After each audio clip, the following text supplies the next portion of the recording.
puso ko'y dinudulog sa'yo. Nagpapakumbaba, nagsusumamo, paging dapatin mo.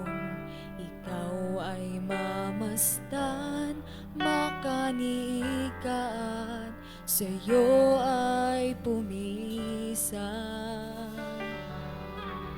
Ang puso ko'y dinudulog sa'yo. Nagpapakumbaba, nagsusumamo, paging dapatin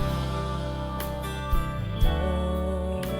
Ikaw ay mamasdan, makanikat, sa'yo ay pumisan. Loobin mo ang buhay ko'y maging banal mong tahanan. Luklukan ng iyong wagas na pagsinta. Daluyan ng walang hanggang mga paburit pagsamba. Maghari ka, O Diyos, ngayon at kailanman.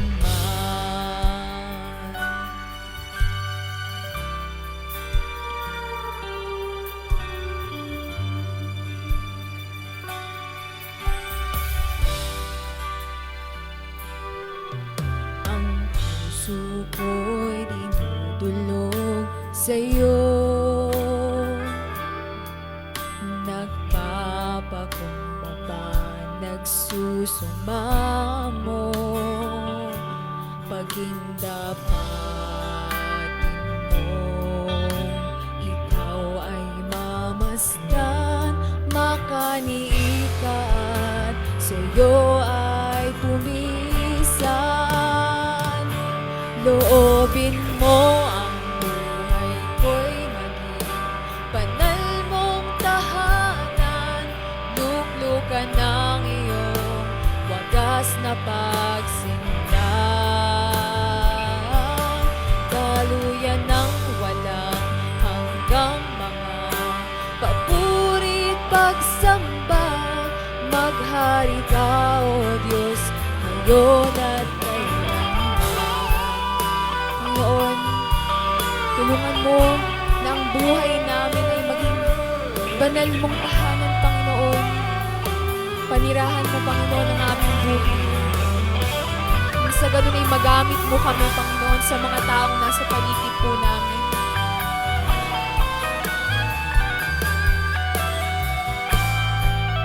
Minsan pa tayo po'y umawit. Loobin mo ang buhay ko'y maging banal mong tahanan. Luklukan ng iyong wagas na pagsinta. Daluyan ng walang hanggang mga paburit pagsamba. Maghari ka, O Diyos, ngayon at kailanman. Loobin mo ang buhay ko'y maging banal mong tahanan. Luklukan ng iyong wagas na pagsinta. Daluyan ng walang hanggang mga papurit pagsamba. Maghari ka, O Diyos, ngayon at kailanman.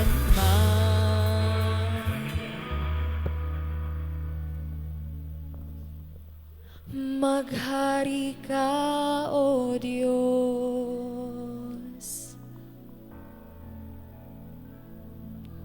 ngayon at kailanman.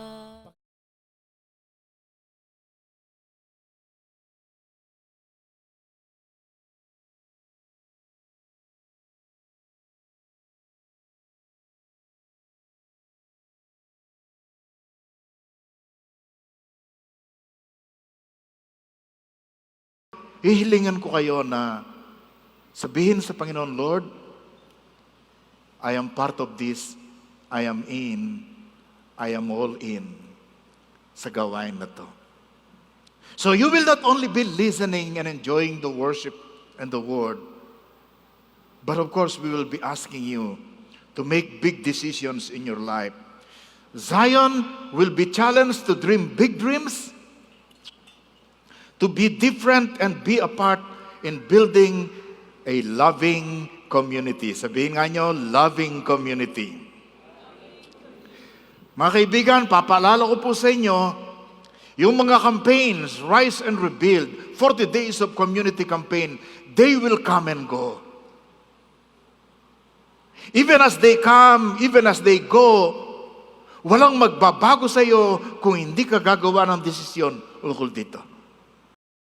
Even though campaigns will come and go, you will remain the same unless you participate, unless you make big choices sa ganitong gawain.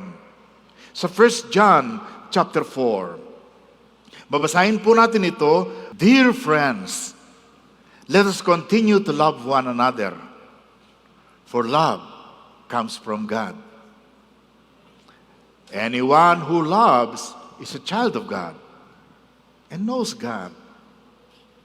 But anyone who does not love does not know God, for God is love. Sabihin nga nyo, God is love. God showed how much He loved us by sending His one and only Son into the world so that we might have eternal life through Him. This is real love. Not that we loved God, but that He loved us and sent His Son as a sacrifice to take away our sins. Dear friends, since God loved us that much, we surely ought to love each other.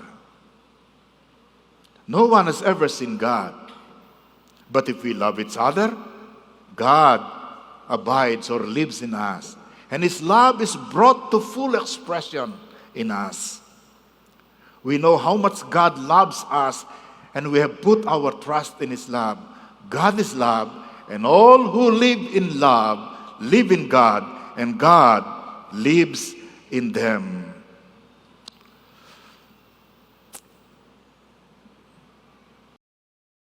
Tayo po'y manalangin. Dakila naming Diyos, hinihiling ko po ang pagbubukas mo ng aming isip, ng puso. Hinihiling ko ang iyong Holy Spirit ang mag-convict sa amin. Magpatotoo sa aming mga buhay ng salitang ito ay totoo, galing sa iyo, at dapat naming sundin. Kayong manguna sa inyong lingkod na mag-ahasik ng iyong salita. Kayong magkubli sa amin ng iyong banal na kapangyarihan. Kami nagkukubli sa dugong nabuhos sa krus ng Kalbaryo. Upang Panginoon, buhay namin ngayon, ang atensyon namin ngayon ay masolo mo lamang. Sa inyo po ang lahat ng karangalan at kaluwalhatian. In Jesus' name, Amen and Amen. Please take your seats.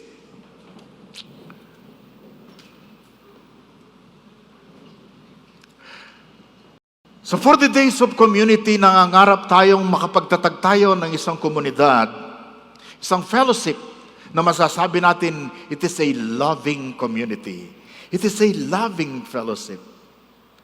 Isang fellowship, isang community na natatangi kaysa nakikita natin isang libutan.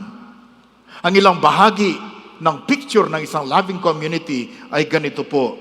This is a picture of what a loving community is, or how it looks like. Ito po ba yung people of God know and have experienced the perfect love of God? Alam natin, naranasan natin, natanggap natin ang perfect na love ng ating Panginoon. It is a life without fear. Yung wala kang tinatago. Wala kang kinahihiya. Sapagkat alam mo, minahal ka na ng Panginoon eh. It is the body of Christ. We are all imperfect people who have received the perfect love of God.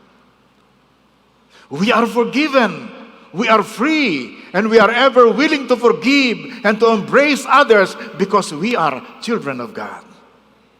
Yan pong larawan na gusto kong makita natin. That the love of the invisible God will be made visible in our lives and in our relationships.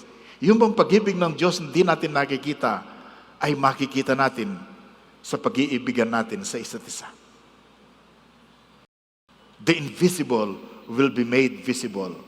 Kagaya po na sinabi ng verse 11, Dear friends, since God loved us that much, we surely ought to love each other.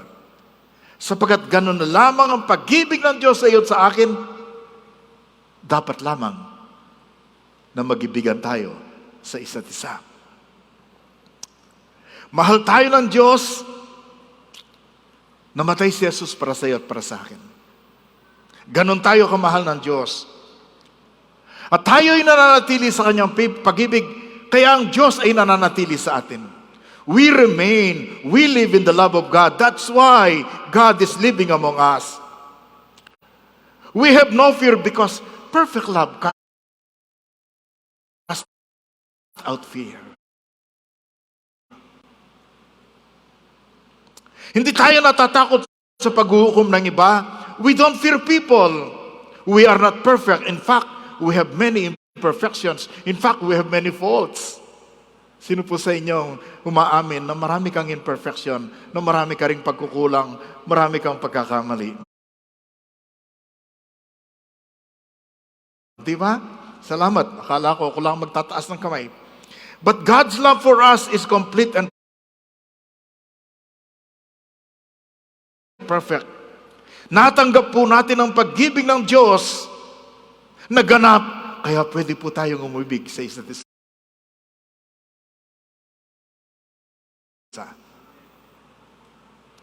That's why I believe we can build a loving community. How do we become a loving community? Paano ba tayo magiging isang fellowship, isang community na nakikita ang malasakitan at pagmamahalan? It is by making two big choices or two big decisions today sa ating launching. Ano po yung unang decision? First, there are the things that we must receive more fully. May mga bagay na dapat laliman pa natin ang pagkatanggap. Mapuspos pa tayo nito. At mayroong mga bagay that we must reject more forcefully. Sabihin nga niyo, reject more forcefully. Dati-dati tinatanggihan mo, pero mukhang konting kalabit lang ni Satanas bumabalik ka sa kanya. So ito po yung decisions. To put it sa in contrast, tingnan po natin itong bagay, itong chart na to. Three things that we must receive more fully.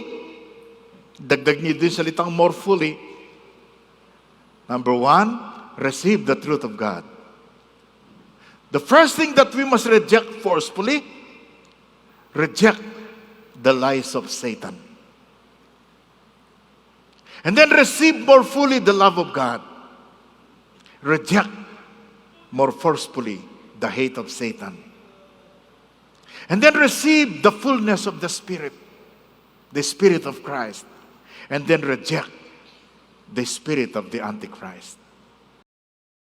Makikita po ninyo, may mga bagay na dapat kang liwanagin, dapat mong tanggapin, pero pag meron kang tinatanggap ng mga bagay, maliwanag na may mga bagay ka rin dapat tanggihan at talikuran.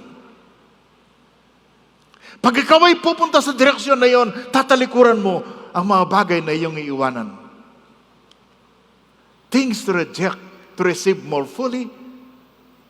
Things to reject more forcefully. So number one, ipaliwanag po natin. These are the choices. Ito po yung desisyon na nais kong tingnan nating mabuti. Upang maging bahagi tayo ng isang loving community na pinapangarap ng Diyos para sa iyo at para sa akin. Number one, receive the truth of God more fully and reject the lies of Satan more forcefully. Meron pong giyera merong digmaan. Hindi lang po sa Ukraine, kundi sa ating puso, sa ating isip. The arena of the battle is in your life.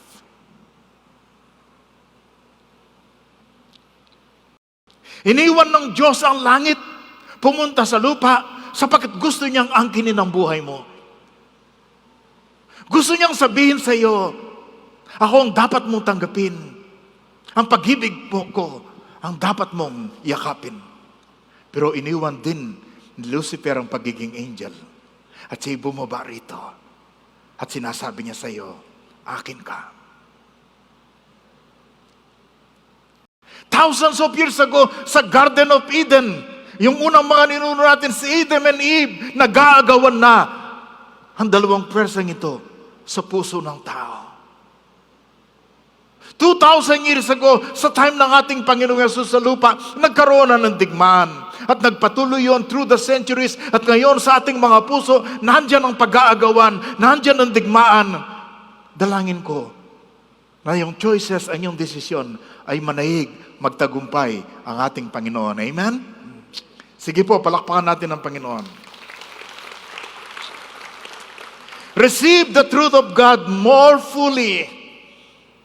Ano pong ibig kong sabihin dito?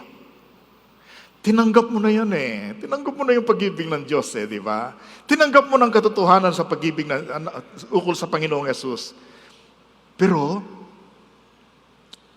hindi pa masyadong malalim. Hindi pa saturated ang puso. That's why I am suggesting, receive the truth of God more fully, more deeply.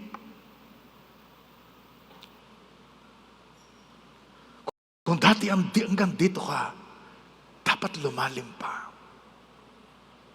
Para hindi ka matinag. Kasi yung kalaban natin, ang ganda ng dating eh.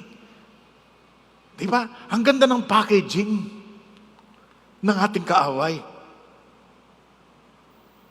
Di ba? Sa Garden of Eden. Ang ganda ng attraction. Sinabi ba ni God na bawal kumain nito? Binigyan muna ng pag-aalinlangan. Ay, sabi mali yan. Tingnan mo, ang sarap tingnan. Ang sarap kainin. At saka sabi, magiging wise ka tulad ng Diyos. The way Satan promote his product, sometimes, napakahirap tanggihan. Huwag niyo sabihin na, naku, pastor, kung una sa Garden of Eden noon, hindi ako matutulad kay Adan at Eva. Huwag kang maniwala sa sarili mo. Di ba?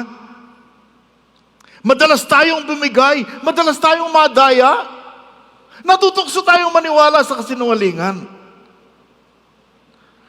Tapos sabi ni Apostle John sa kanyang sinulat, Dear friends, do not believe everyone who claims to speak by the Spirit. You must test them to see if the Spirit they have comes from God. For there are many false prophets in the world. Ang daming bulaan, mga false prophet. Mga false prophet na mahilig sa profit, di ba?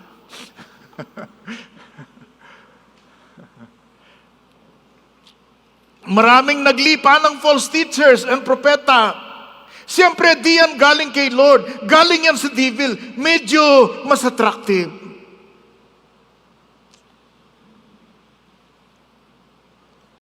So, ang unang paanyaya, receive the truth of God more fully. Ito pong tinutukoy na katotohanan dito ay si Kristo Jesus at ukol kay Kristo Jesus. It is Jesus Christ who is the truth and it is about the truth, the Lord Jesus Christ. Ang sabi rito sa verse 2, this is how we know if they have the Spirit of God. Pakinggan po nyo.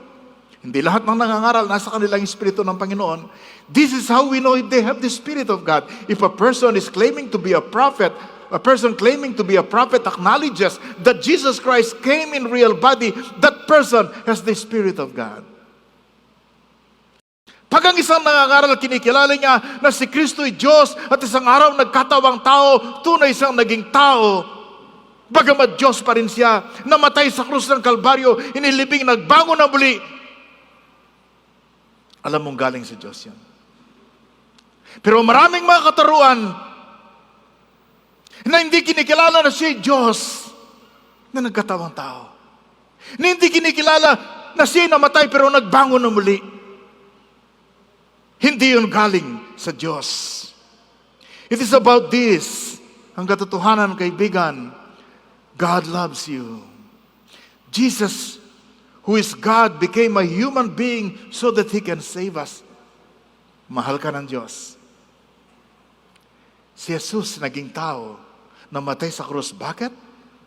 Para iligtas ako, para iligtas ka mula sa kasalanan. May mga taong iniisip nila, pwede ng relihiyon, pwede ng pagpapakabuti, pwede ng pagpapakabait. Nang ibig sabihin, kung pwede nang magpakabait ka para ikaw ay pumunta ng langit, di sana hindi na namatay ang ating Panginoong Yesus.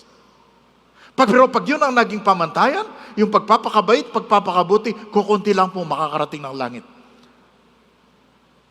Baka nga wala kahit isa kung sa pamantayan ng Diyos. Binabasa ko po yung Gospel of Mark. Pagdating ko po sa chapter 15, yung resurrection, ay yung crucifixion, and then chapter 15, yung resurrection, ang goal ko po dati, ay sa isang taon gusto kong matapos ang pagbasa ng Biblia. Pero minamadali yun Ginawa ko po the past 2 years or 3 years ay chapter by chapter a day. Pero pagdating sa Gospel of Mark, yung dinidiscuss na kung paano namatay si Jesus sa krus ng Kalbaryo, hindi ko po natapos sa isang devotion ang buong chapter. Ang daming sinasabi ng Panginoon sa akin, receive the truth of God more fully, reject the lies of Satan more forcefully. Sabihin nga nyo, more forcefully. In other words, dati tinanggihan mo na, pero ngayon, mas matindi pa ang pagtanggi mo. Mas matinding pag-reject mo. But if someone claims to be a prophet and does not acknowledge the truth about Jesus, that person is not from God. Such a person has the spirit of the Antichrist. Huwag kayong pagoyo. Huwag tayong pabudol sa paraan ni Satanas. Antichrist yan. Kalaban yan ng Panginoon. Ang ibig sabihin ng anti-kalaban or instead of kapalit. Such a person as the spirit of the Antichrist, which you heard coming into the world and indeed is already here. Merong Christ, merong Antichrist. Okay? Ayawan mo talaga ang sinasabi ng espiritu ng Antichrist. Huwag kang makikinig dyan. Turn off the television. Pag nakita mong ang nangangaral dyan na ibang pinangangaral at kumisan nagmumura pa at panay ang atake sa ibang mga pananampalataya. Sinabi nila silang dating daan, pero tama ba yun? Pero tayo sa tanging daan. Amen? Have nothing to do with the lies of anyone who oppose Christ and who would replace the Lord Jesus Christ. Sabi po sa Colossians chapter 3 verse 16, let the message about Christ in all its richness fill your lives. Paintulot mo ng salita, the word of Christ, sa buong kayamanan nito ay ang pumuno sa iyong puso. Ang pumuno sa iyong puso. Minsan ba, naiinis kayo pag unang tinatanong namin, kumusta ang pagbabasa mo ng Biblia? Kumusta ang devotion mo kanina?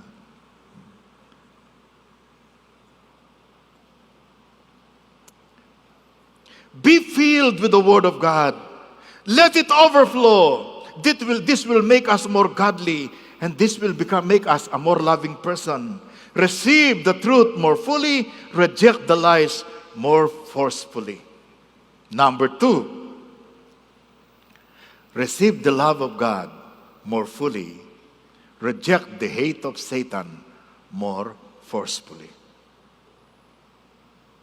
Receive the love of God more fully. More fully ang ibig sabihin, ito yung unang message na narinig mo ukol sa Diyos eh. For God so loved the world that He gave His one and only Son. Ito yung tinanggap natin. Pero minsan,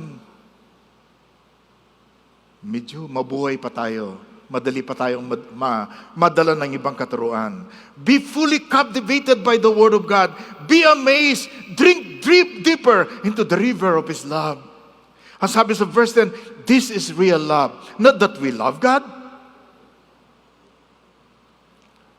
but that He loved us and sent His Son as a sacrifice to take away our sins. Tandaan po ninyo, itong 1 John, sinulat ni John. Obvious ba? Yung Gospel of John, sinulat ni John, the same person. Siya pong madalas na tinatawag na the Apostle of Love. Kasi sa Gospel of John, paulit-ulit doon, yung love of God and loving one another. Paulit-ulit. Ang kulit eh. O hindi. Alam niyo, makulit kayo. Kailangan ulit-ulitin kasi hindi niyo magets eh. Di ba? And then pagdating sa 1 John, nakita niyo lahat ng messages natin ng past 3 Sundays, ukol sa pag-ibig ng Diyos.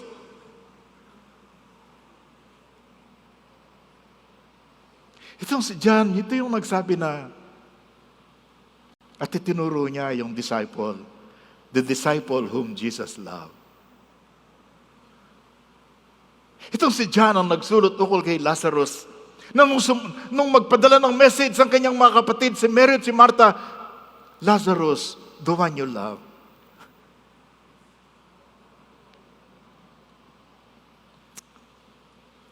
Na pwede natin sabihin, Lord, I'm the one you love. Pero alam niyo, bakit ako nahihirapan kung minsan sabihin ng isang bagay? Yung sabihin kong, Lord, I love you. Yung God loves me, madaling sabihin. Pero yung I love God, nagdadalawang isip pa ako. Ini-examine ko mabuti, totoo ba to? I can never doubt the love of God for me, but many times I doubt my love for God. Di ba? Sabi, dear friends, since God loved us that much,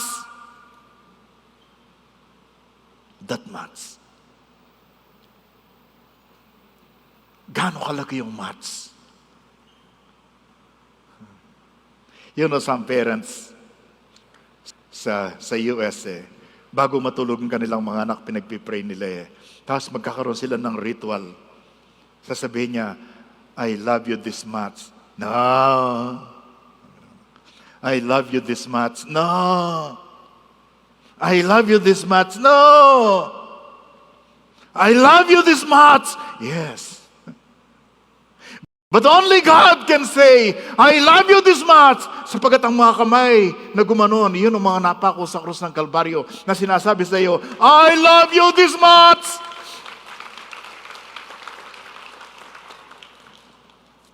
Since God loved us that much, we surely ought to love each other. Pabigat na. No one has ever seen God, but if we love each other, God lives in us.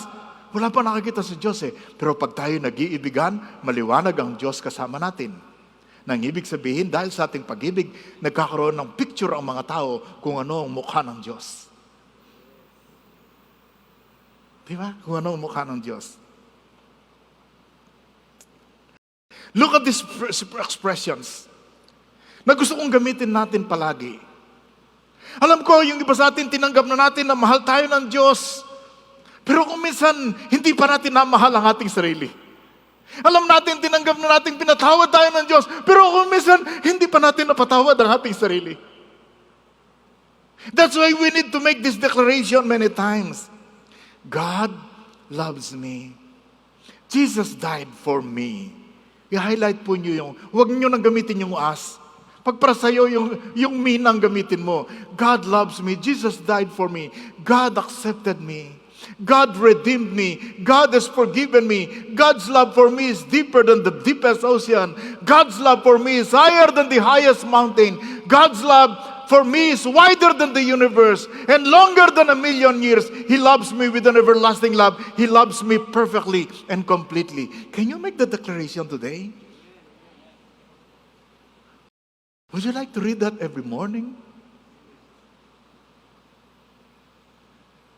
Kasi pag inuulit-ulit natin, mas madaling pumasok mas madaling mag-sink in, di ba? Yung ibang mga tao, grabe sila kung magsulat ng ukol sa, when they are amazed and captivated, pagbihag sila ng pag-ibig ng Diyos, nakakasulat ng awit. Di ba? Yung, ano nga ba yung kanta natin minsan? Extravagant love ba yun? Yung, he lived the 99 that just to seek for one. Si Charles Wesley, over 300 years ago, ay ganito po ang kanyang sinulat. Si John Wesley was the preacher, Charles Wesley was the songwriter ng revival sa England noon. Hymn ito eh. Alam nito ni Mart, tsaka ni Leye, tsaka ni Pastora Divine. Hindi ko alam kung tatandaan ito ni Sister Telma, Sister Levy. Di ba? You know this song, di ba? And can it be that I should gain an interest in the Savior's blood? Died He for me. Sino ba si me? Who caused this pain? Can you imagine, namatay siya sa akin? Samantalang ako nagbigay sa kanya ng pait at ng sakit. For me, who Him to death pursued, amazing love, how can it be that you, my God, should die for me? You want me to sing it? No. Baka hindi na makapag-communion si Divine at sabihin pinahiya ko siya. And the refrain is the same. Amazing love, how can it be that you, my God, should die for me?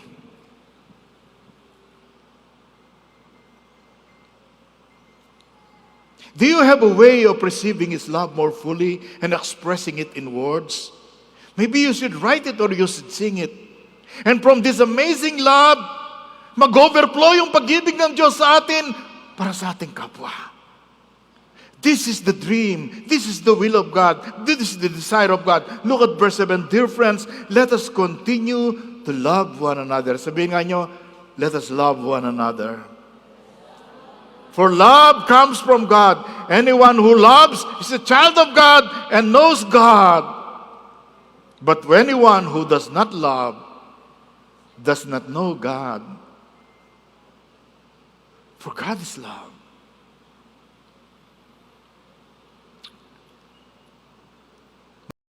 Mag-ibigan tayo sa isa't isa, sapagkat ang Diyos na ating pinaniwalaan ay Diyos ng pag-ibig. Pag kilala mo ang Diyos na Diyos ng pag-ibig, dapat matuto ka rin umibig sa iyong kapwa. Dear friends, since God loves us that much, we surely ought to love each other. This is the plan for a loving community. It is like saying, I love you, I will sacrifice for you, I will forgive you, please forgive me, let us walk together, let us work together, we will pray for one another. I hurt with you, I grieve with you, I will rejoice in your victory.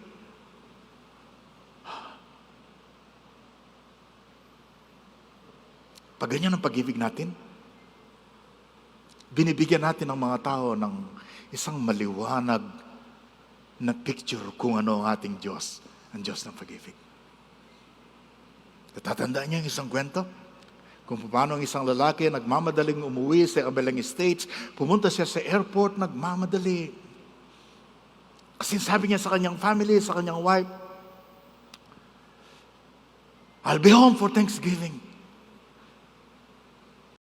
So noong araw na yun, nagmamadali siya. Sa pagmamadali niya sa papuntang check-in area ay nabunggo niya ang isang table ng apples na nakadisplay. Hindi niya pinansin, tumakbo pa rin siya. Pagdating sa check-in counter, nag-check-in siya. Pagkatapos ng umupo niya, nakita niya, naalala niya yung kanyang binunggo. Bumalik siya sa check-in counter. What's the next flight? O sabi niya, after 2 hours. Medyo malilate ako ng konti. Can I take the next flight instead? Are you sure, sir? Yes, sabi niya, may asikasuin lang ako. So kumuha siya ng bagong boarding pass for the flight after 2 hours. Tapos binalikan niya yung table na kanyang nabunggo. At tamang-tama ang kanyang pagbabalik sapagkat yung babaeng nangangalaga ng table na yon na nagtitinda ng apple ay bulag pala, nangangapa siya, hinahanap yung kanyang mga mansanas na bumagsak. Tinulungan niya ang batang babaeng yon, Pinulot yung mga apples, inilagay sa table. Sabi niya ganon, I'm sorry. Sabi niya, oh, salamat naman po, bumalik kayo. Tapos binigyan siya ng $100, baka may nasira. Sabi niya ganon, yan ang pambayad. That was a big amount. Sabi niya, sir, may I ask you a question? Ano yon? Are you Jesus? Oh, sabi niya, no, sabi niya ganon. Malayong-malayo ko, ang dami kong nga kapalpakan eh. Kung nandito si Jesus, hindi malamang, hindi kanya binunggo, hindi siya nagmamadali eh, at hindi na kailangan ng ganito eh. Hindi ho, kasi nung sumabog po ang lahat ng ito, nagpe-pray ako, dumating si Jesus dito para tulungan ako, kayong dumating eh. Somehow, when we are loving, when we are caring, parang pinapakita natin ang itsura, ang mukha ng ating Panginoon. That's why people say, when we're so loving and caring, we are like Jesus. Amen? We're like Jesus. Kasi we are a family. We are the body of Christ. Hindi pwedeng magkagatan tayo. Hindi pwedeng magsiraan tayo ng patalikuran. Hindi pwedeng walang pakialaman.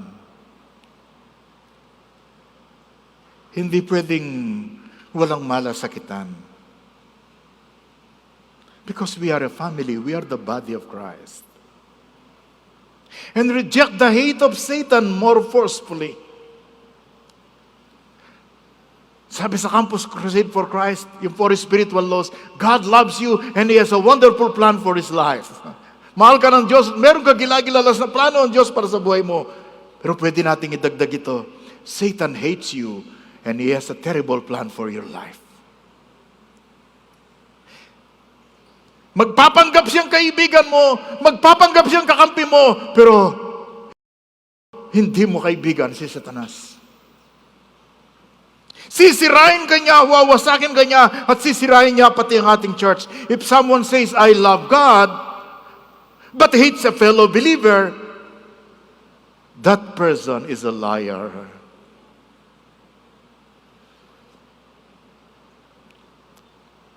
Kumakanta tayo dito, I love God. Mahal kita, Panginoon. Pero may tinatanim tayo ng sama ng loob at galit sa kapwa. Tayo nabubuhay sa kasinungalingan pag ganoon, di ba?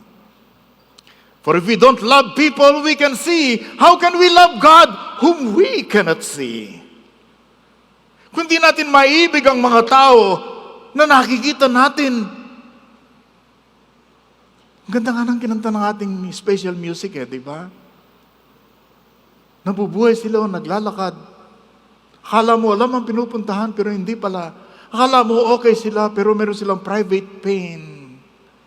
Umiiyak sila ng lihim. How can you not love them? If we don't love people we can see, how can we love God whom we cannot see?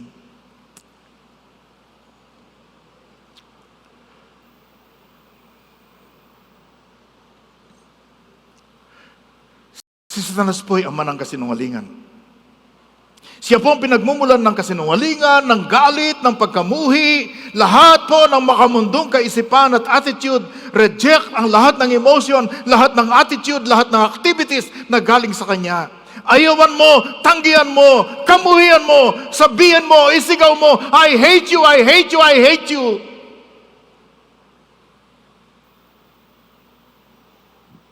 Pag ang problema ay sa cellphone mo, na nagdadalo sa iyo sa marumi at sa masama,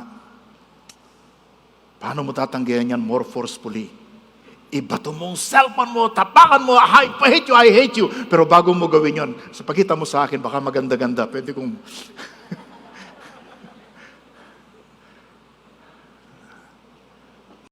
more forcefully. Sa John 3, tinignan natin nung nakaraan. So now we can tell who are children of God and who are children of the devil. Anyone who does not live righteously and does not love other believers does not belong to God. Ang di umiibig sa kapatid ay kay Satan yan. Naku paano ito? Kay Lord ako, pero may ganun di ba? Kay Lord ako, pero may kinagagalitan talaga ako Di ko siya gustong makita.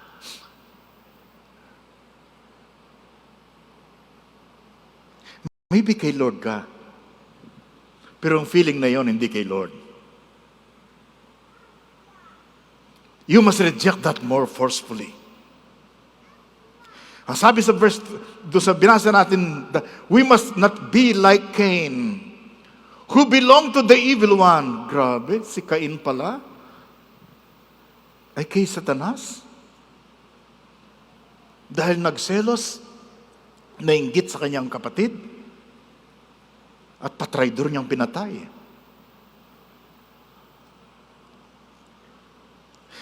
Bakit niya pinatay ang kanyang kapatid? Because Cain had been doing what was evil and his brother had been doing what was righteous. So don't be surprised, dear brothers, sisters, if the world hates you. Pag galit sa iyong mundo, sapagkat ikaw ay talagang sa Panginoon. Alam mo na, pag galit at nananatili, inulit-ulit natin yung ginawa sa atin ng taong yon. We replay and refresh yung masamang ginawa sa atin. Ayun, binibigyan pa natin ng katuwiran ng ating sarili para may karapatan naman akong magalit. Di ba? Tapos pag sinabi, magpatawad ka, cannot talaga Ang namumuhi o may hatred, yan ay kay Satan. Bakit galit ang mundo sa atin? Di naman sila kay God Pero ikaw na anak ng Diyos, kung kay God ka, huwag kang magalit sa kapwa mo anak ng Diyos. Kayang-kaya na ng mga kalaban, mga kakampi ni Satan yan, huwag mo na silang samahan. Di ba? Ang dami na ang struggle natin, ang dami ng battle, pagkatapos sasama ka pa sa mga tao na galit sa akin. Ay, hindi ako galit, okay? Medyo ina-highlight ko lang. Hindi. Kasi pag nag-highlight ako, medyo tumataas ang boss ko. Sabi ni Divine, ba't ka galit? Hindi, medyo madrama lang talaga ako magsalita.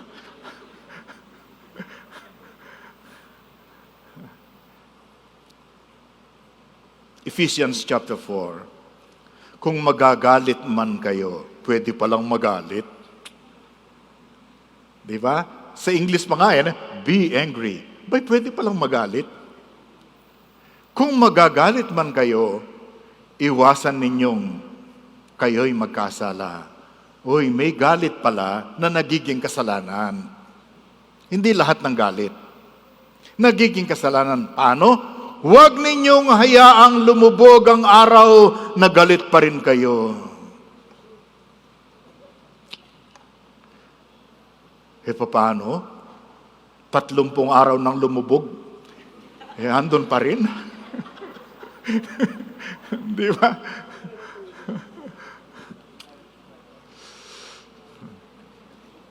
Kinakain na ng galit ang puso't kaluluwa mo Natin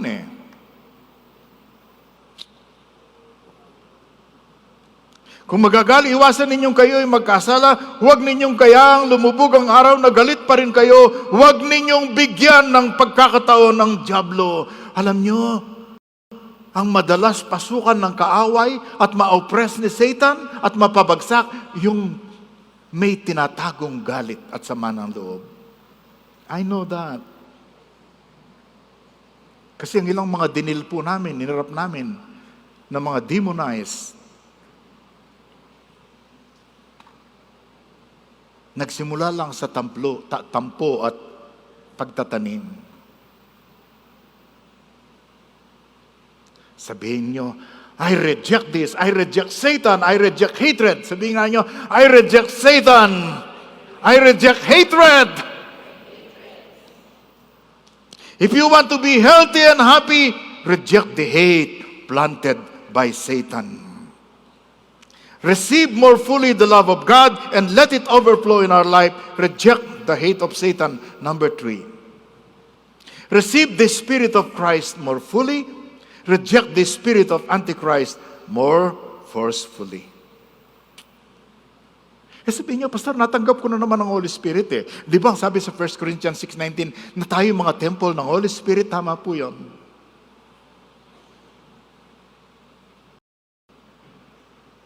Pero kung minsan ang Holy Spirit nasa tabi, nasasaktan,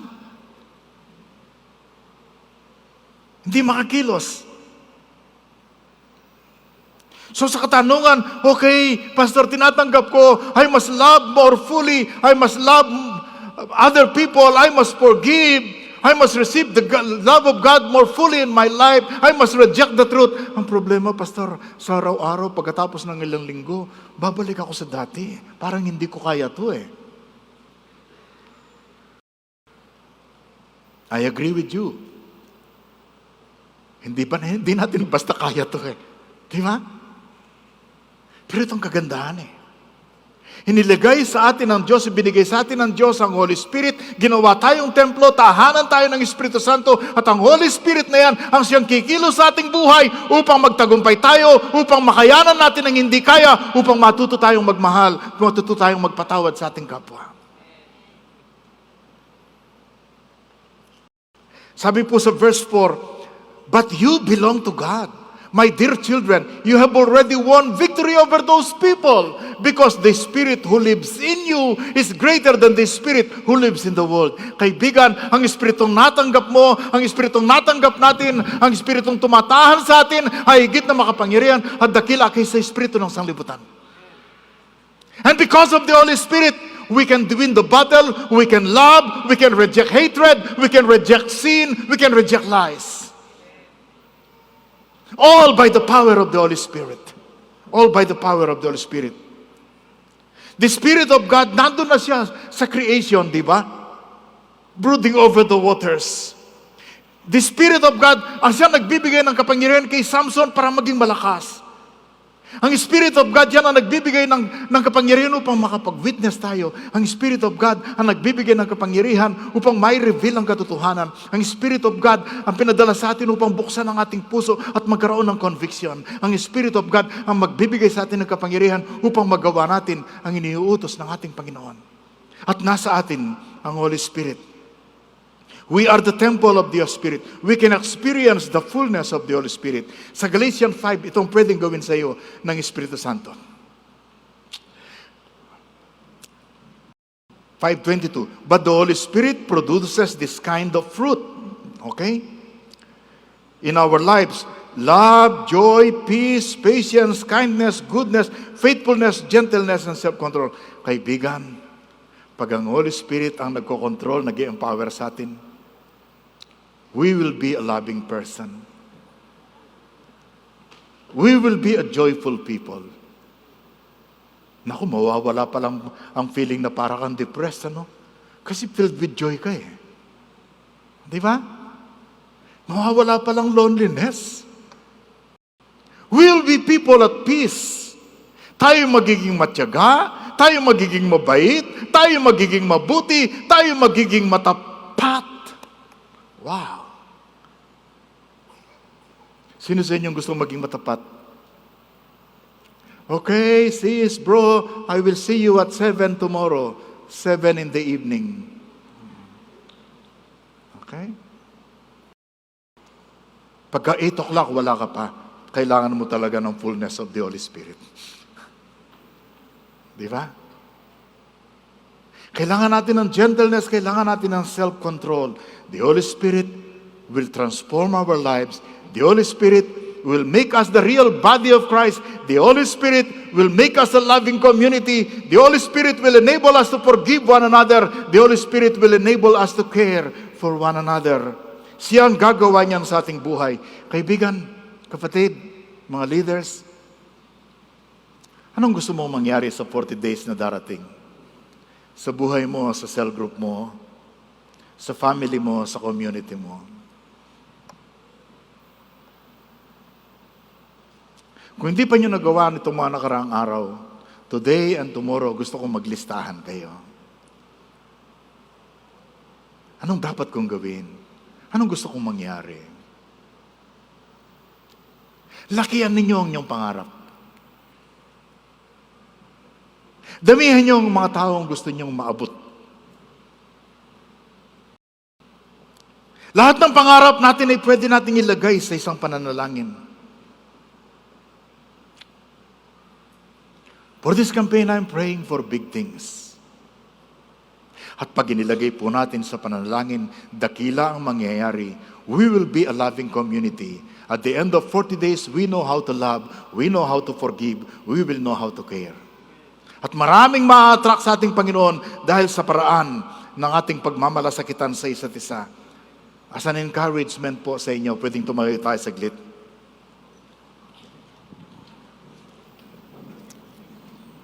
As an encouragement sa bawat isa sa atin.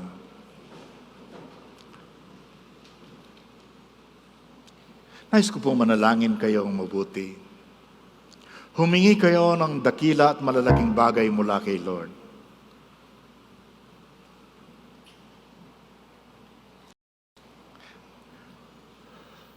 Huwag kayong humingi ng kayo lang kaya na. Humingi tayo sa diwa ng dalangin o ng statement po ni William Carey, ang father of modern missions. Ganito po ang kanyang pananampalataya. Expect great things from God. Attempt great things for God.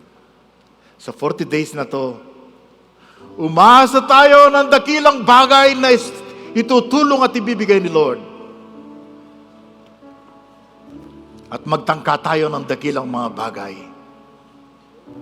para sa ating Panginoon, para sa kanyang church, a loving community. Come on, you pray to the Lord. Hingan mo siya. Napagkalooban kanya ng kapangyarihan, ng lakas. At sabihin mo sa kanya, Lord, ako po'y magtatangka ng malalaking pangarap ng dakilang mga bagay.